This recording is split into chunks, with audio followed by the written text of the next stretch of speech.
Good morning students. आज हम अपने चैप्टर जो 8वां चैप्टर चल रहा है डी एम एफ ब्लॉक के तत्व, उसमें लास्ट चरण में आ गए हैं एक्टिनाइड श्रेणी के तत्व। अब तक हमने एफ ब्लॉक तत्व में लेंथेनाइड श्रेणी के बारे में पढ़ा था, लेंथेनाइड श्रेणी के तत्वों का अध्ययन किया था। अब हम एक्टिनाइड श्रेणी के तत्वों का अध्ययन करेंगे। एक्टिनाइड श्रेणी के तत्व कहते किसे हैं? एक्टिनाइड तत्व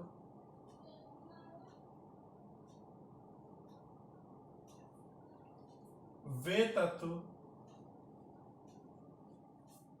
जिनका अंतिम इलेक्ट्रॉन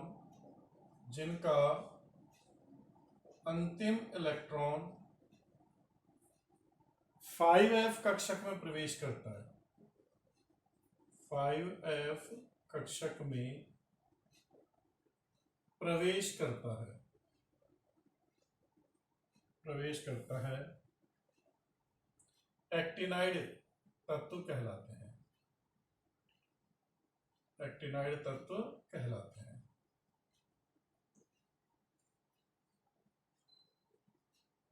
एक्टिनाइड तत्व है जो परमाणु क्रमांक 90 से 103 तक होते हैं। परमाणु क्रमांक 90 से 103। 89 नंबर का जो तत्व है वो एक्टिनियम है। 89 नंबर का जो तत्व है वो कौन सा है आपका? एक्टिनियम। तो एक्टिनियम से ये गुणों में समानता प्रदर्शित करते हैं, इस कारण से इनको एक्टिनाइड श्रेणी के तत्व कहते हैं। जैसे वहां लेंथेनम के बाद के 14 तत्व थे वो लेंथेनाइड तत्व थे, ऐसे एक्टिनियम के बाद के जो 14 तत्व है वो एक्टिनाइड तत्व है। 90 से परमाणु क्रमांक 90 से 103 तक। आवर्त सारणी में इनको लेंथेनाइड श्रेणी के नीचे ही रखा गया है। लेंथेनाइड श्रेणी के नीचे रखने का क्या रीजन है कि एक तो इनके गुण लेंथेनाइड तत्वों के गुणों से मेल खाते हैं, बहुत ज्यादा समानता प्रदर्शित करते हैं। दूसरा, इनके जो इलेक्ट्रॉनिक विन्यास और गुण है वो भी समान है। और मुख्यावत सारणी में स्थान की कमी थी, इसलिए लेंथेनाइड और एक्टिनाइड श्रेणी को क्या रखा गया है? नीचे अलग से रखा गया है। अगर आपसे पूछा जाए कि एक्टिनाइड श्रेणी या एक्टिनाइड तत्व कौन से आवर्त और कौन से वर्ग में, तो एक्टिनाइड तत्वों का जो आवर्त है वो कौन सा है? 7वां आवर्त है। 7वां आवर्त। और वर्ग कौन सा है? तीसरा। वर्ग 3 है, आवर्त 7 है। तो ये याद रखना भाई, लेंथेनाइड का आवर्त 6 था, वर्ग तीसरा ही था। इनका 7वां आवर्त और वर्ग 3। आवर्त सारणी में इनकी जो पोजीशन है वो पोजीशन ये होती है। अब आता है कि इनमें भी इलेक्ट्रॉन है जो 5f कक्षक या n-2f में प्रवेश करते हैं, इसलिए इनको अपन अंतः संक्रमण तत्व कहते हैं। n-2f n-1d से भी अंदर स्थित है, तो इसलिए इनको अंतः संक्रमण तत्व कहा जाता है। इनका जो सामान्य इलेक्ट्रॉनिक विन्यास है, सामान्य इलेक्ट्रॉनिक विन्यास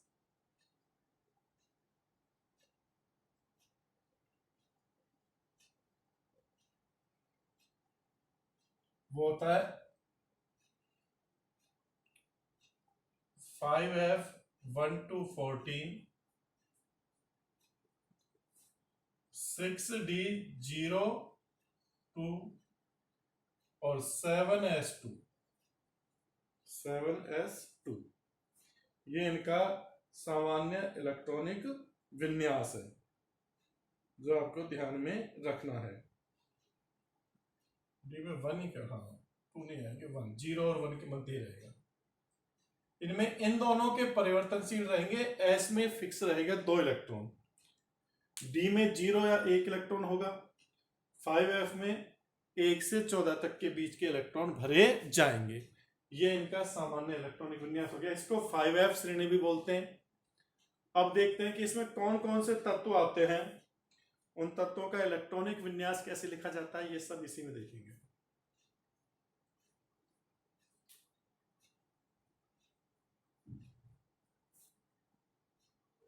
एक्टिनाइड श्रेणी के तत्व इलेक्ट्रॉनिक विन्यास। पहले तो यही देख लेते हैं कि कौन कौन से तत्व इसमें सम्मिलित है। तो परमाणु क्रमांक 90 से है TH थोरियम,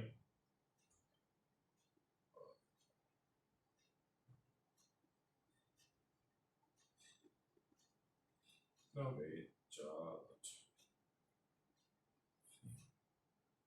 91 92 93 94 95 96 7 तत्व इधर ले लेते हैं और 7 इधर ले लेते हैं इनके लिए।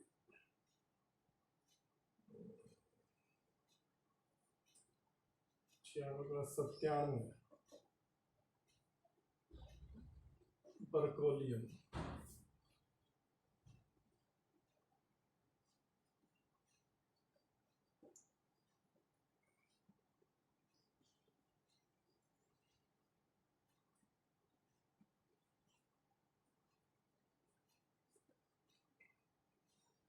मैंडेलियम,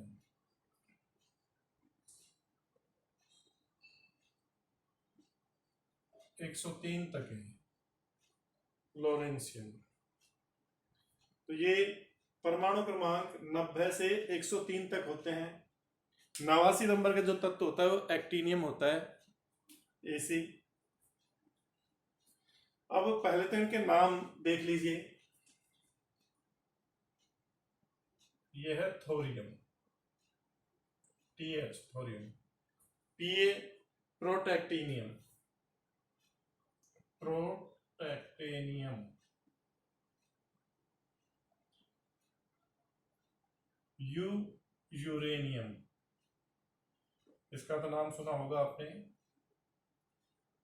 ये है नेपच्यूनियम, नेपच्यून के नाम पर पड़ा है नेपच्यूनियम, नेपट्यूनियम।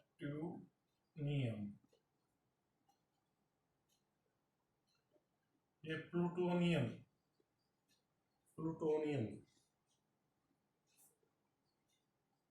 दोनों ग्रह हैं ये प्लूटो और नेपट्यून, उनके नाम पर है प्लूटोनियम। ये अमेरिशियम या अमेरिशियम, अमेरिका के आधार पर रेशियम। ये CM क्यूरियम, मैडम क्यूरी के आधार पर रेडियो एक्टिविटी की खोज की थी, तो उसके आधार पर पढ़ा ये क्यूरियम। ये बर्केलियम,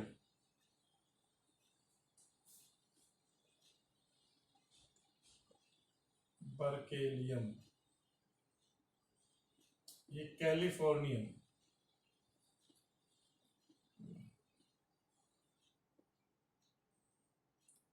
ये आइंस्टीनियम, आइंस्टीन के नाम पर आइंस्टीनियम, प्रख्यात साइंटिस्ट थे आइंस्टीन। ये फर्मियम, फर्मी कोटि पर आधारित है 100, फर्मियम। नाभिक जो फर्मी कोटि का होता है ना, नाभिक का व्यास, उससे। मेंडेलिवियम, मेंडलीव के आधार पर है मेंडेलिवियम। फिर नोबेलियम, नोबेल पुरस्कार के आधार पर है नोबेलियम।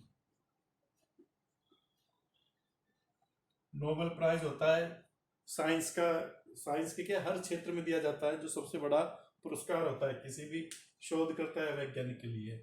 और यह है लोरेंशियम, लोरेंशियम। तो ये आपके 14 तत्व हो गए। Thorium, protactinium, uranium, neptunium, plutonium, americium, curium, berkelium, californium, einsteinium, fermium, mendelevium, nobelium और लोरेंशियम। इसमें आपको एक छोटी सी ट्रिक है, अगर क्रम से याद रखना है, वैसे तो ऐसे ही याद रखने की कोशिश करना नहीं होता है, तो एक छोटी सी ट्रिक है, उससे याद कर लेना। इनके पहले पहले वर्डों को जोड़ते जाओ। जैसे TH है था, पा, तो ये हो गया थापा। थापा यू नापा, थापा यू नापा।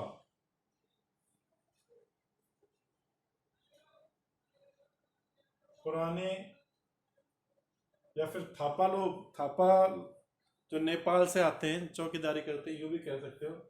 थापा यू नेपाल का पुराने आम कम बिके।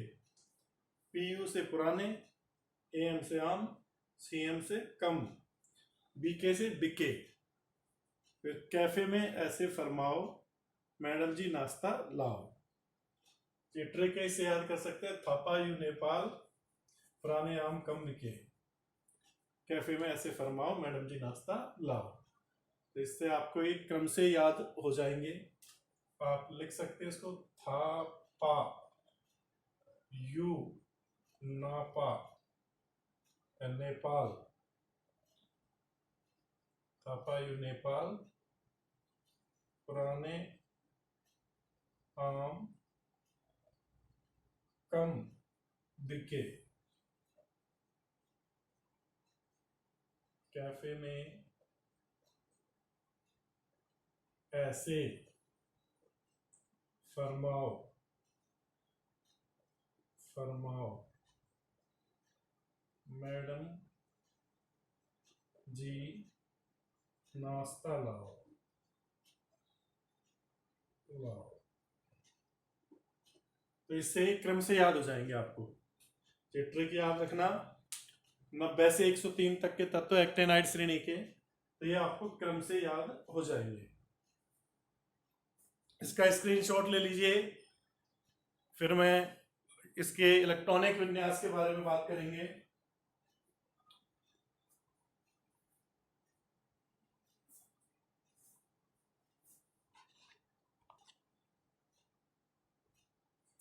हाँ भाई, इसको मिटा के अब मैं इनके इलेक्ट्रॉनिक विन्यास के बारे में बात करूंगा। ये आपको याद रखना है।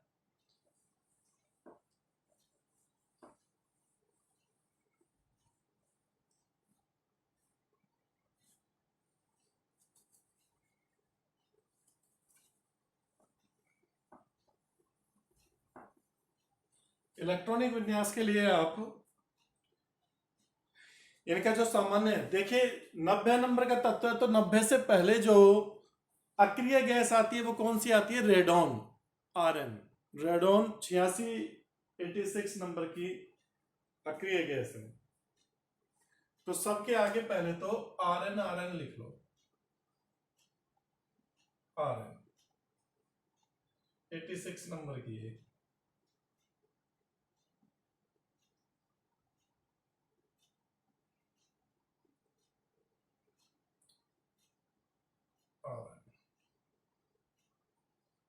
भाई 86 इलेक्ट्रॉन तो इससे ही भर जाएंगे आरएन से।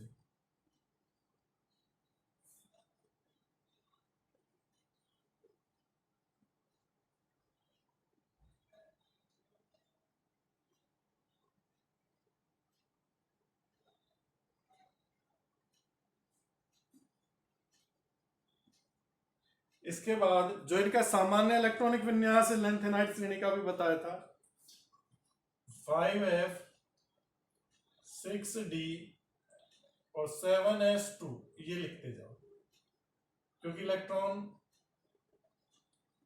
केवल F में और D में ही चेंज होते हैं, S में तो दो ही रहते हैं।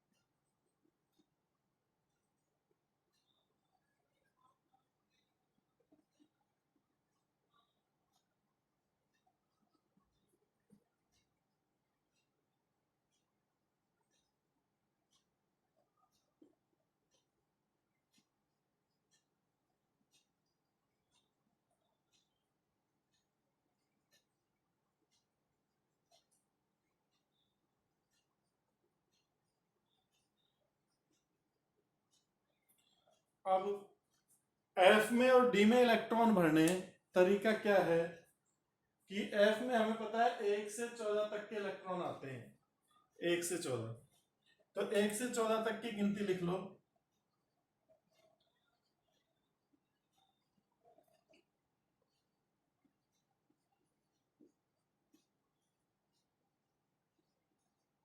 और इस गिनती में 1, 5 और 8 को छोड़ दो।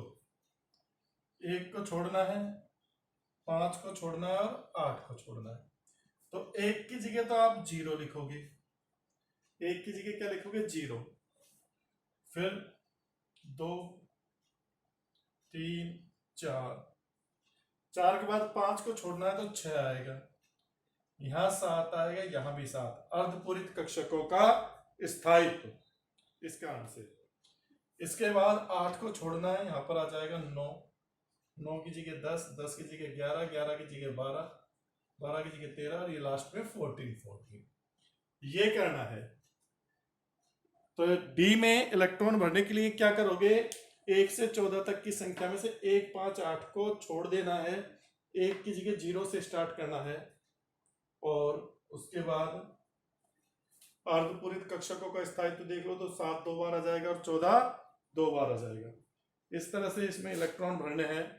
इसी क्रम में भर दीजिए। देखिए 5f में इसमें 0 सबसे पहले, फिर यहां आएंगे 2, फिर 3, 4, 4 के बाद आपका 6 आएगा, 5 नहीं आएगा।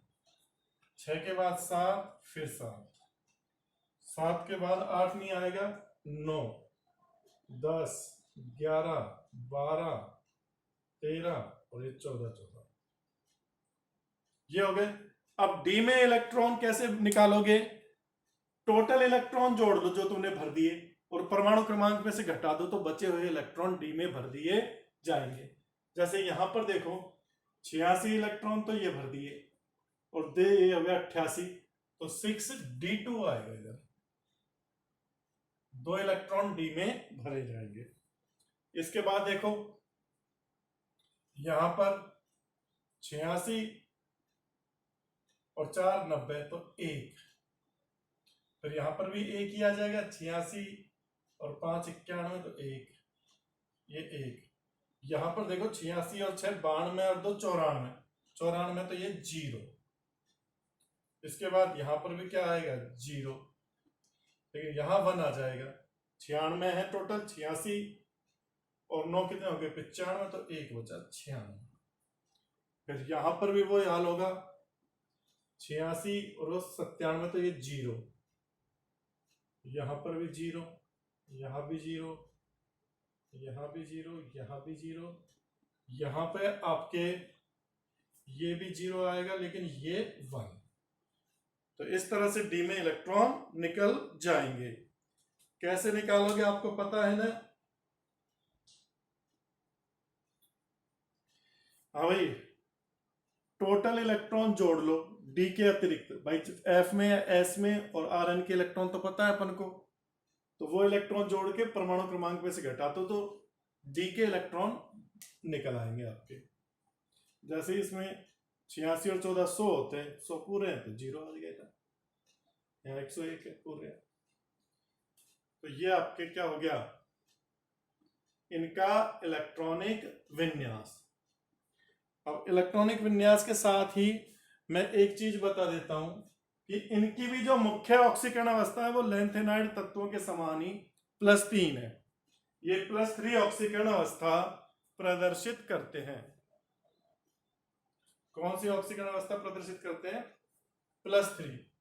मेन जो इनकी ऑक्सीकरण अवस्था है, ऑक्सीडेशन स्टेट, तो सबकी +3 तो रहेगी रहेगी, इसमें तो कोई दो राय नहीं है कि ये +3 ऑक्सीकरण अवस्था तो प्रदर्शित करेंगे ही करेंगे।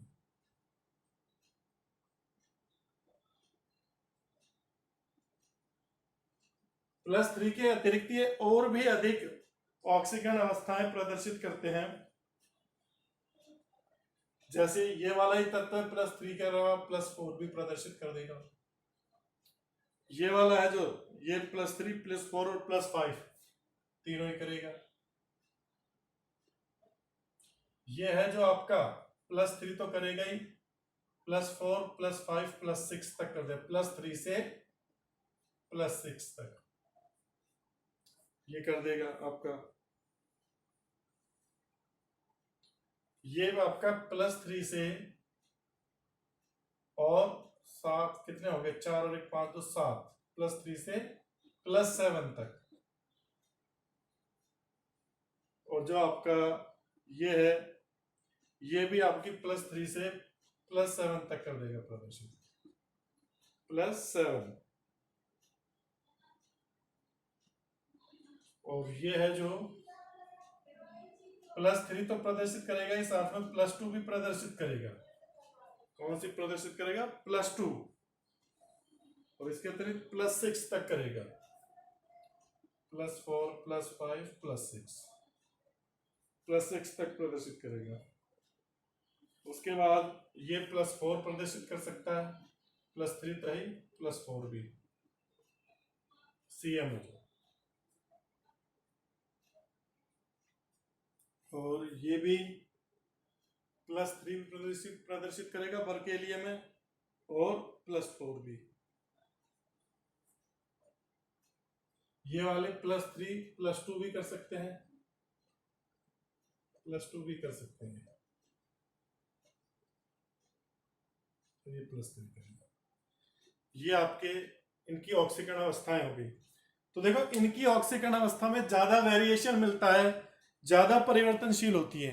वहां पर ने देखा था लैंथेनाइड में तो +3 के अलावा +2 और +4 ही मिले थी, लेकिन इसमें देखो +3 +4 +5 +6 +7 तक मिल जाती हैं। तो यहाँ ज्यादा परिवर्तनशील ऑक्सीकरण अवस्थाएं देखने को मिलती हैं। ये इनका इलेक्ट्रॉनिक विन्यास और ऑक्सीकरण अवस्थाएं हो गई। तो आप इनकी ऑक्सीकरण अवस्थाएं भी ध्यान में रखना। इसका स्क्रीनशॉट ले लीजिए भाई।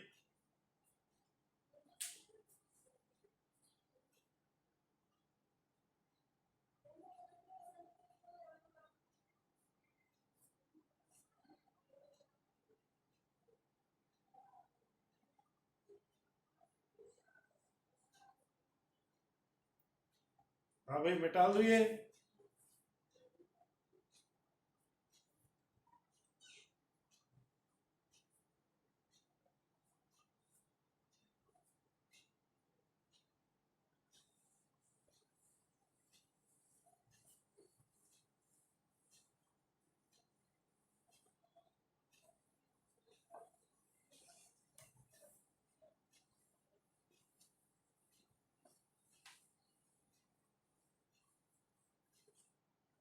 अब देखिए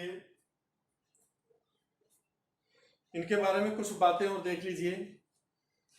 एक तो जो आपके एक्टिनाइड श्रेणी के सारे तत्व होते हैं वो रेडियो एक्टिव होते हैं। सभी एक्टिनाइड तत्व रेडियो एक्टिव होते हैं, रेडियो एक्टिव है। दूसरा, जो यूरेनियम के बाद के तत्व हैं उनको परा यूरेनियम तत्व या अति भारी तत्व कहते हैं। अति भारी या परा यूरेनियम तत्व। अति भारी या परा यूरेनियम तत्व किनको कहते हैं, यूरेनियम के बाद के तत्व, क्योंकि ये सब रेडियो एक्टिव होते हैं और ये कृत्रिम तत्व है। यूरेनियम के बाद के तत्व प्रकृति में नहीं पाए जाते, कृत्रिम रूप से बनते हैं। इनका अर्धायु काल भी कम होता है, इसलिए अपन इनको परा यूरेनियम तत्व या अति भारी तत्व भी कहते हैं। यूरेनियम के बाद के तत्वों को कृत्रिम रूप से निर्मित है, इसके बाद के तत्व कृत्रिम रूप से निर्मित रेडियो एक्टिव तत्व। तो ये चीज भी ध्यान में रखनी है। और जो एक्टिनाइड तत्व हैं इनके गुण लैंथेनाइड तत्वों के समान ही होते हैं। ऑक्सीकरण अवस्था में जरूर फर्क आता है, वहां +2 +3 +4 ऑक्सीकरण अवस्था ही देखने को मिलती है, यहाँ +2 से लेके +7 तक ऑक्सीकरण अवस्थाएं देखने को मिलती हैं। अब इनके बारे में कोई विशेष ऐसी बात है नहीं। गुण जो अपन ने लैंथेनाइड में पढ़े थे वही एक्टिनाइड तत्वों के गुण हैं। जो लैंथेनाइड में पढ़े थे वही एक्टिनाइड तत्वों के गुण हैं, तो उनको अलग से पढ़ने की जरूरत नहीं है। इनका एक अपन अध्ययन कर लेते हैं, तुलनात्मक अध्ययन टॉपिक आता है जो कि बोर्ड के एग्जाम में आ चुका है, लैंथेनाइड और एक्टिनाइड तत्वों का तुलनात्मक अध्ययन। तो उसको अपन पढ़ लेते हैं।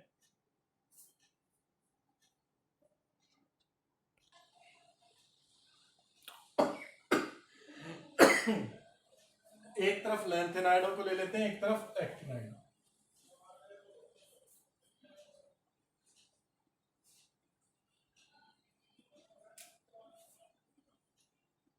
इधर लैंथेनाइड और इधर एक तरफ एक्टिनाइड।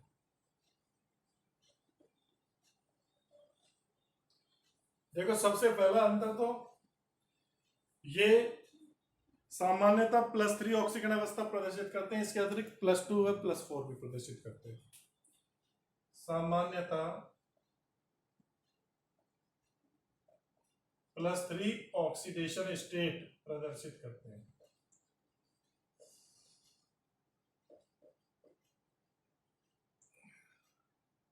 +2 व +4 भी प्रदर्शित करते हैं।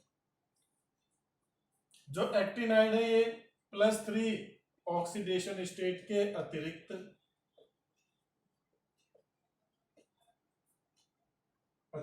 +2 +4 +5 +6 +7 ऑक्सीडेशन स्टेट प्रदर्शित करते हैं। यह भी अपन ने देखा था इलेक्ट्रॉनिक विन्यास में। दूसरी चीज, लैंथेनाइड में केवल प्रोमीथियम ही रेडियो एक्टिव है। इनमें केवल PM प्रोमीथियम ही रेडियो एक्टिव है। रेडियो एक्टिव है। इनमें सभी तत्व क्या है? Radio active. सभी एक्टिनाइड तत्व रेडियो एक्टिव है। सभी एक्टिनाइड रेडियो एक्टिव है। रेडियो एक्टिव है। इसके बाद लैंथेनाइड में ऑक्सो आयन बनाने की प्रवृत्ति नहीं पाई जाती। ऑक्सो आयन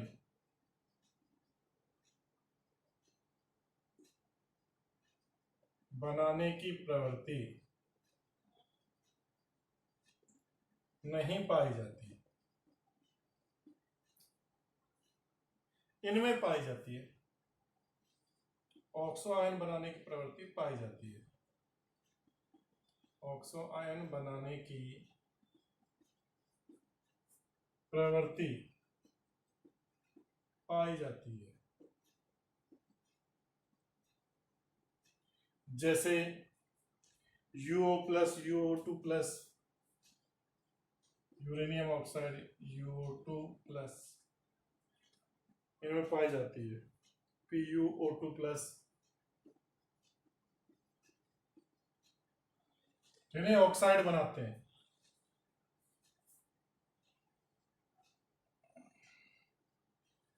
और इनमें क्या अंतर है कि लैंथेनाइडों में संकुल आयन बनाने की प्रवृत्ति कम होती है। इनमें संकुल आयन बनाने की प्रवृत्ति कम पाई जाती है। संकुल आयन बनाने की प्रवृत्ति कम होती है। इनमें अधिक होती है। अधिक होती है। फिर ये दुर्बल क्षारीय होते हैं। लैंथेनाइड है जो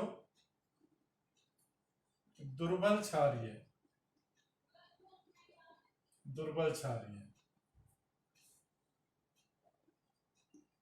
ये प्रबल क्षारीय होते हैं, प्रबल क्षारीय होते हैं।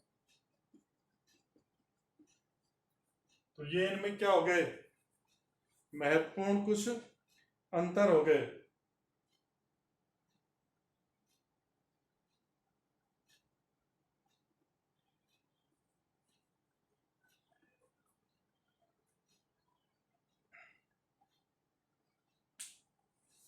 ठीक है ना, ये आपका जो चैप्टर है वो समाप्त हो गया है। ये इसके बाद अपना अगला कोई दूसरा चैप्टर देखेंगे, या तो मैं छठा चैप्टर जो है आपका तत्वों के निष्कर्षण के सिद्धांत या धातुकर्म, धातुकर्म वाला चैप्टर मेटलर्जी लूंगा, या फिर पी ब्लॉक के तत्व लूंगा, क्योंकि वो चैप्टर बड़ा है तो उसको हम आराम से कर सकते हैं, लेकिन है वो पढ़ने का, समझाने का।